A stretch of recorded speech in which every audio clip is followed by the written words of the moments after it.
Makamu wa pili wa Rais wa Zanzibar Mheshimiwa Hemed Suleiman Abdullah awataka wananchi kuendelea kuwa karibu na mahakama ili kuondokana na changamoto zinazosababishwa na kutokujua sheria. Na katika michezo, chama cha mpira wa miguu wilaya Ilala chaendesha kozi ya waamuzi vijana wa shule ya sekondari Benjamin Mkapa. Lengo likuwa ni kuibua vipaji vipya kuanzia mashuleni. Habari za asubuhi watazamaji wetu, karibuni kwenye kipindi cha Asubuhi Njema ambapo tunakuwa na taarifa ya habari, na baada ya hapo tutapata fursa ya kuangalia vichwa vya habari vilivyopewa mbele katika magazeti yaliyotufikia hivi leo. Jina langu ni Dorcas Ramos na tunaanza taarifa yetu ya habari. Makamu wa pili wa Rais wa Zanzibar Mheshimiwa Hemed Suleiman Abdullah amewataka wananchi kuendelea kuwa karibu na mahakama katika kupata haki zao na elimu ya sheria, jambo ambalo litawasaidia kuondokana na changamoto na vikwazo mbalimbali vinavyotokea kwa kutokujua sheria. Mwanahabari wetu Masanja Mabula kutoka kule Pemba ametuandalia taarifa ifuatayo. Makamu wa pili wa Rais Zanzibar Mheshimiwa Hemed Suleiman Abdullah amesema hayo katika matembezi ya wiki ya sheria yaliyoanzia ofisi ya benki ya watu wa Zanzibar PBZ tawi la Chake Chake na kumalizia katika uwanja wa mipira Gombani Kiswani hapa. Maadhimisho ya wiki ya sheria kwa mwaka 2026 yameweka kauli mbiu yenye lengo la kuendelea kuimarisha matumizi ya tehama na upatikanaji wa haki. Kwa maana ya matumizi ya tehama ni chachu wa upatikanaji wa haki. Kauli mbiu hii inalenga kuelezea ni kwa namna gani matumizi ya tehama katika sekta ya sheria inavyorahisisha utoaji wa huduma, kuongeza uwazi na kuondoa mianya ya rushwa, na hivyo kuwezesha upatikanaji wa haki kwa wakati. Nimeelezwa kwa Mahakama Kuu ya Zanzibar imejipanga kuondokana na matumizi ya makaratasi na kuhamia katika matumizi ya mifumo ya kielektroniki katika utoaji wa huduma zake kwa wananchi. Kwa upande wake, Jaji Mkuu wa Zanzibar Hamisi Ramadhani Abdullah amemshukuru makamu wa pili wa rais na washiriki wote kwa ujumla kwa kushiriki katika matembezi hayo, jambo linalodhihirisha umoja na mshikamano uliopo kati ya watendaji wa mahakama na wananchi kwa ujumla. Natoa shukurani kwenu nyote ambao wengine mmetoka Unguja, wengine mmesafiri kutoka Dar es Salaam, wengine hapa Pemba, mmetoka maeneo mbalimbali ya Pemba na wamekuja kutunga mkono katika siku yetu hii ya sheria. Mengi kuhusu kauli mbiu yetu ya matumizi ya tehama ni chachu wa upatikanaji wa haki. Ni Masanja Mabula, Channel 10, Pemba, Zanzibar. Katika kuadhimisha siku 100 za Rais wa Jamhuri ya Muungano wa Tanzania Mheshimiwa Dr. Samia Suluhu Hassan akiwa madarakani tangu kuingia kwa awamu hii ya pili, sekta ya madini imeendelea kupiga hatua kubwa, hususan katika kuondoa changamoto zilizokuwa zikiwakabili wachimbaji wadogo na wakati nchini. Akizungumza na vyombo vya habari, katibu wa kamati ya siasa, uenezi na uhusiano wa shirikisho la wachimba madini Tanzania, Messi Chengula, amesema kuwa kwa sasa kumekuwepo na ongezeko la migodi pamoja na kuboreshwa kwa mazingira ya uchimbaji, hali ambayo imewapa fursa wachimbaji kufanya shughuli zao bila bugza. Ndani ya siku 100 kwa upande wa uchimbaji madini, migodi mingi imeibuka. Umeona, imeibuka, na pia asilimia 90 kwenye maeneo 95 wachimbaji wanachimba bila buguza, hasa wachimbaji wadogo.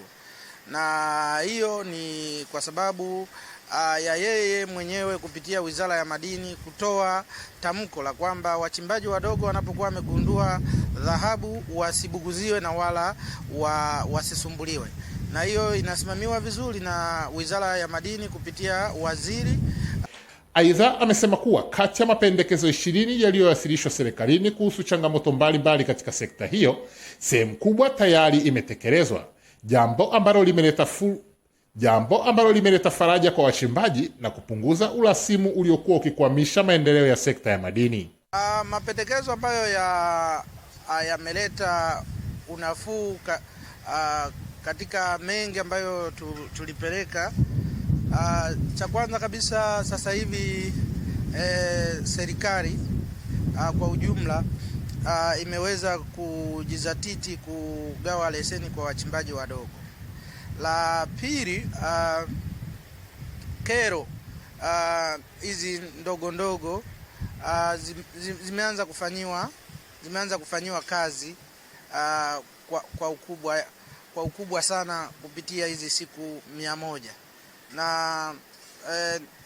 Na lingine sasa hivi utakuta migodini hata migao, zamani ilikuwa madini wanachelewa kuja kugawa, lakini sasa hivi wako haraka kwa ajili ya kuja kusambaza yale mawe ambayo yanakuwa yamezalishwa. Kwa ujumla, shirikisho la wachimba madini Tanzania limeipongeza serikali ya awamu ya 6 kwa kusikiliza na kushughulikia kero za wachimbaji, likisema kuwa maboresho hayo yameongeza tija, uwazi na matumaini mapya kwa wadau wa sekta ya madini hapa nchini, huku likiahidi kuendelea kushirikiana na serikali katika kuimarisha sekta hiyo kwa maendeleo endelevu ya taifa. Kutoka Dar es Salaam, Emmanuel Chegere, Channel 10. Mbunge wa jimbo la Lupembe Edwin Swale ametoa msaada wa bati 80 kwa wananchi wa kaya 10 katika kata ya Ikondo, halmashauri ya wilaya ya Njombe, waliopatwa na maafa ya kuharibikiwa nyumba zao baada ya mvua kubwa iliyoambatana na upepo mkali kunyesha Januari 17 mwaka huu. Msaada huo umelenga kuwasaidia waathirika kurejesha makazi yao baada ya paa za nyumba zao kuezuliwa na upepo na kuwalazimu kuishi bila makazi kwa muda mrefu, ambapo katika tukio la kukabidhi msaada huo kwa niaba ya mbunge wa Lupembe, kwa upande wake mwenyekiti wa halmashauri ya wilaya ya Njombe Israel Muhada amesema mbunge Swale ameonyesha moyo wa dhati wa kuwajali wananchi wake kwa kutoa msaada huo muhimu. Na kwa kweli mchango wake ni mkubwa sana, kwa sababu sisi halmashauri tumegusa asilimia ndogo kwa sababu mambo yetu ni mengi. Lakini mheshimiwa mbunge ametoa mchango wake zaidi ya asilimia 80.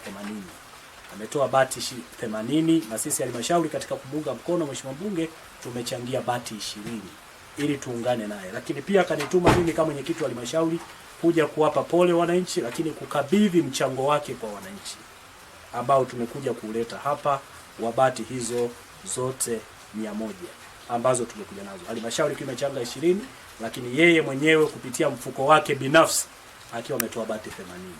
Na mheshimiwa mbunge sio kwamba anasaidia Ikondo tu. Sehemu nyingi zinazopata maafa au kwenda jambo lolote lile linalogusa wananchi, basi mheshimiwa mbunge yuko tayari kwa kusaidia watu wake. Baadhi ya wakazi wa kata ya Ikondo iliyopo mpakani mwa mikoa ya Njombe na Morogoro wametoa shukrani zao kwa viongozi mbalimbali kwa kuwapatia msaada huo uliorejesha matumaini mapya katika maisha yao. Hivyo nichukue nafasi hii kumshukuru sana mheshimiwa mbunge, lakini pia kwenye ofisi ya mwenyekiti wa halmashauri pamoja na mkurugenzi wake kwa namna walivyoiona changamoto hii na wakaichukulia uzito mkubwa. Hatujawahi kupata kitu kama hiki toka tumeanza na viongozi tunaoona wakiwepo wabunge, wakiwepo kina nani, wakiwepo na wengineo. Sababu tulikuwa hatutegemei kama tunaweza kurudisha kuta kwa nyakati hizi, kwa sababu mpaka sasa yamebaki kama magofu tu. Kutoka mkoani Njombe, Michael Patrick, Channel 10. Serikali ya Jamhuri ya Muungano wa Tanzania na Serikali ya Mapinduzi ya Zanzibar kwa pamoja zimeshauriwa kushirikiana na sekta binafsi za ujenzi kwa kuweka sera na mazingira mazuri kwa sekta hizo na kuwajengea uwezo wazawa vijana ili kunufaika na fursa za ajira katika sekta ya ujenzi. Mwenyekiti wa jukwaa la wafanyabiashara Zanzibar, Ali Suleiman Amura, amelitoa ombi hilo kwa serikali wakati akizungumza kwenye hafla ya utoaji wa tunzo za kimataifa za ujenzi, hafla iliyofanyika Golden Tulip mjini Unguja. Kupitia sekta hii tunaona ukuaji wa miundombinu, biashara, utalii, makazi bora na uwekezaji vinasonga mbele. Serikali ya Jamhuri ya Muungano wa Tanzania na Serikali ya Mapinduzi ya Zanzibar tuendelee kushirikiana hasa na sekta binafsi katika kuendeleza yafuatayo: kuweka sera na mazingira rafiki kwa wawekezaji wa sekta ya ujenzi, kuimarisha ushirikiano kati ya sekta ya umma na binafsi, kuwajengea uwezo wazawa kupitia mafunzo, teknolojia na mitaji, kusimamia viwango, ubora na ujenzi unaozingatia usalama na mazingira. Aidha, mwenyekiti huyo wa jukwaa la wafanyabiashara Zanzibar amesisitiza kampuni za ujenzi kuzingatia maadili, wazi na sheria ili kujenga imani kwa wanajamii na serikali. Ni muhimu kwa wadau wa sekta hii kuzingatia maadili, uwazi, uzingatiaji wa sheria ili kujenga imani na jamii na serikali. Mkurugenzi uendeshaji CSW Global Analyst Nyangusi, waandaaji wa tunzo za kimataifa za ujenzi, amesema tunzo hizo zinatolewa ikiwa ni kutambua mchango wa taasisi za ndani za ujenzi. Kuwatunuku tu bila kuonyesha umma kwamba wamefanya vizuri, hakuna ambaye atatambua kwamba wamefanya vizuri. Baadhi ya washiriki wamepongeza tunzo hizo na kusema zinachangia ubora katika utekelezaji wa kazi zao. Tunzo ya renewable energy in building and construction. Tunafuraha kubwa sana kwa kupokea tuzo hii. Events kama hizi za awards kwa wananchi au wale wanaojitafuta zinawatia sana hamasa. Zinawatia hamasa ya kufight kwamba na wao siku moja wafike ambapo hawa wengine wamefika. Tumeamua tuchangie kwa kiwango cha juu katika sekta ya ujenzi, hasa miradi mikubwa ya kimkakati.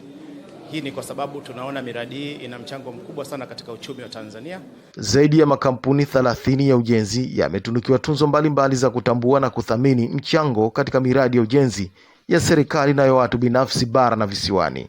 Juma Kasim, Channel 10, Zanzibar. Halmashauri ya Longido imeanza msako wa dharura katika misitu ya Katumbeine na Gelai baada ya kubaini wawekezaji wakiishi kinyume na masharti ya makubaliano, hali inayosababisha upotevu wa mamilioni ya mapato ya umma. Tupate taarifa zaidi. Wakizungumza katika kikao cha baraza la madiwani wa halmashauri ya Longido wameagiza kamati ya fedha kwa kushirikiana na afisa maliasili na mwanasheria wa halmashauri kufika katika misitu hiyo ili kubaini ni nani anakiuka masharti ya kisheria. Ni lazima tujiridhishe kuna watu au makampuni au taasisi gani zimeingia kwenye halmashauri yetu, kwa maana ya misitu yetu, na inafanya nini, inaingia kwa muda gani, kulingana na sheria na miongozo na taratibu, walipaswa kutulipa nini, kiasi gani, kwa muda gani. Kutokea hapo sasa ni lazima tuwaite, tukae meza ya mazungumzo, ili anaishi kambi aondoke na vinginevyo atulipe, na kama atulipi zichukuliwe hatua stahiki. Mwenyekiti, ni mali ya halmashauri, sio kwa kiumizi. Kuna maandishi, kuna mikataba, kuna jie. Mwanasheria wa halmashauri ya Longido Joseph Logolie amesema kuwa misitu ya Ketumbeine na Gelai ni mali halali ya halmashauri na hakuna mtu au taasisi inayoruhusiwa kuitumia bila kufuata taratibu za kisheria. Sasa ni wakati tutoke, kwa sababu sisi tumeshapata uelewa kwamba hizo zote ni mali yetu. Na labda mheshimiwa diwani watuelewe, sisi tulichofanya kipindi kile ku escalate ili riski sana sisi maisha yetu kama watumishi ambao tulikuwa kwenye huo mrengo, ili riski mishahara yetu, lakini baadaye mheshimiwa mwenyekiti ikadhirika kwamba sisi tulikuwa sahihi. Lakini tumefuatilia kwa maana ya kupata ile mikataba ya awali ili tuweze kuadai Green Mile, na kwa maelezo ya Green Mile walisema kwamba hiyo kambi ni mali yao na hawakuwa tayari kutulipa. Jamila Omar, Channel 10, Longido, Arusha. Baraza la Ushindani Tanzania FCT limeendelea kuwajengea uwezo wa wafanyabiashara nchini ili kuwaongezea uelewa wa masuala ya ushindani wa soko pamoja na taratibu za kupata haki katika shughuli za kibiashara. Akifungua mafunzo jijini Mwanza, katibu tawala mkoa huo Balandia Elkana amehitaja kuwa hatua muhimu kwa wadau wa sekta ya biashara kuwawezesha kuelewa kwa kina majukumu ya baraza la ushindani pamoja na umuhimu wa mshikamano katika utekelezwaji wa sheria za ushindani. Tutapata uelewa mpana zaidi wa shughuli za baraza la ushindani na umuhimu wa kuendeleza mshikamano na ushirikiano miongoni mwetu, lakini pia katika kuboresha ufanisi katika utekelezaji wa majukumu yetu kama wadau wakubwa wa sekta. Pia majukumu haya, baraza linaimarisha misingi ya utawala bora kwa kuhakikisha kuwa sheria inatumika kikamilifu na kwa haki, lakini vile vile mamlaka za udhibiti zinazingatia taratibu na kanuni za ushindani wakati wa kutekeleza majukumu yao. Kwa semina hii kwamba kuna chombo hiki ambacho unapokuwa hujaridhika na utoaji wa huduma kwenye mamlaka zingine za udhibiti kama zilivyokuwa zimetajwa, kuna mahali unaweza kwenda kukatia rufaa na kutoa malalamiko yako na kuona kama unaweza kupata haki ya mamlaka. Kweli ni kitu ambacho tulikuwa hatukijui na hatukuwa tunajua kama kuna baraza hili. Ni semina ambayo imetoa uelewa kwa wadau wengi kwa yale mambo ambayo yumkini alikuwa hafahamu kwamba anaweza akayapeleka kwenye rufaa ya Baraza la Ushindani. Na wito wangu mimi kwa watumiaji wa huduma za mawasiliano, kwanza ni kujua utaratibu wa kuwasilisha malalamiko yao. Endapo hajaridhishwa na huduma yoyote ambayo sisi mamlaka ya mawasiliano tunaisimamia, hatua ya kwanza anatakiwa awasilishe lalamiko lake kwa mtoa huduma. Mafunzo hayo yanalenga kuwasaidia wafanyabiashara kutambua kuwa mfanyabiashara asiporidhika na maamuzi ya mamlaka ya udhibiti kama LATRA, TCRA, TCAA, EWURA, PURA pamoja na tume ya ushindani FCC, ana haki ya kutafuta rufaa katika Baraza la Ushindani ili kupata haki yake. Nelson Munema, Channel 10.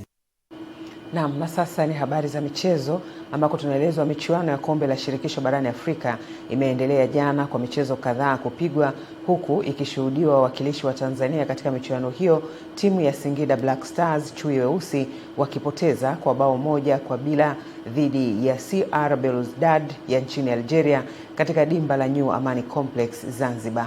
Matokeo hayo yanawafanya Singida kubaki nafasi ya 3 katika msimamo wa kundi C wakiwa na alama 4 baada ya kushinda mchezo mmoja na sare moja katika michezo 5 ya hatua ya makundi kombe la shirikisho barani Afrika, huku wakipoteza nafasi ya kufuzu hatua ya robo finali ingali wana mchezo mmoja wa kumalizia hatua ya makundi, kwani hawawezi kufikia alama 9 za AS Otoho na CR Belouizdad wenye alama 12 wakiwa vinara wa kundi hilo.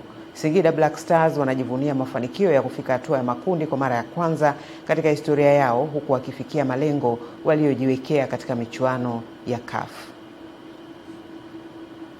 Chama cha mpira wa miguu wilaya Ilala IDFA kimehitimisha mafunzo ya awali ya waamuzi kwa vijana chini ya umri wa miaka 14 ambao ni wanafunzi katika shule ya sekondari Benjamin jijini Dar es Salaam, kozi iliyolenga kuandaa marefa bora kuanzia wakiwa wadogo mashuleni. Akizungumza na Channel 10 michezo, mwenyekiti wa chama cha soka wilaya ya Ilala Musa Kondo ameeleza umuhimu wa kozi hiyo kwa vijana wadogo, huku makamu mwenyekiti wa chama cha soka wilaya Ilala Kanuti Daudi akikiri kuwa mafunzo hayo ni njia kuwapata waamuzi bora wa baadaye. Siku zote kwamba tunapotaka kutengeneza Tanzania bora kwenye soka, lazima tuangalie pia eneo la ufundi kwa maana ya waamuzi. Kwa hiyo haya mafunzo yametoa watoto ambao wanaanza na ambao utakuwa ni msingi mkubwa sana kwa taifa letu, kwa sababu na imani watoto wao ni wadogo kwa miaka hii ambayo hivyo kwa form 1 form 2, kwa hiyo wanapofika form 6 hadi kwa chuo kikuu na huko ukiendelea kupata taaluma ya ualimu ya uamuzi, maana yake wanaweza kufikia mbali sana. Naingia sasa kwenye mashule ya sekondari ili kuweza kupata waamuzi wa mpira miguu.